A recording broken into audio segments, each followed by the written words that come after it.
आज हम बहुत सिंपल तरीके से समझेंगे कि एसीए, एमसी और पीसी क्यों होते हैं and what part of the brain each one actually controls. ये न्यूरो की बहुत इंपॉर्टेंट सब टॉपिक्स है।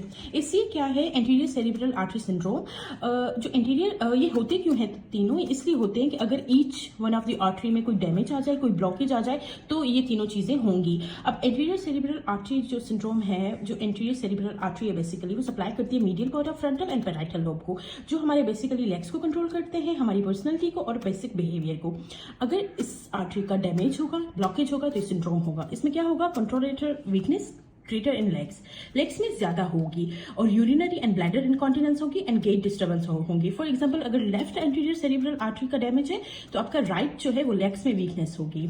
एंड फिर हमारा आ जाता है मिडिल सेरिब्रल आर्टरी, जिसमें हम दो चीजें देखते हैं, dominant hemisphere and non dominant hemisphere.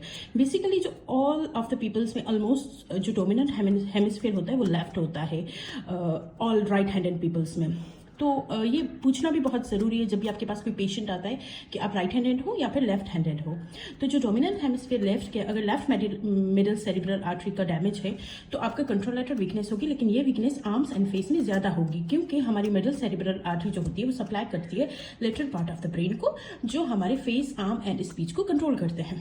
तो इसके डैमेज में हमें अफेसिया मिलेगा, वर्निकीज एंड ब्रोकास का एरिया का, जिसमें ना इंसान बोल पाएगा और ना वो समझ पाएगा कि अगला क्या बोल रहा है।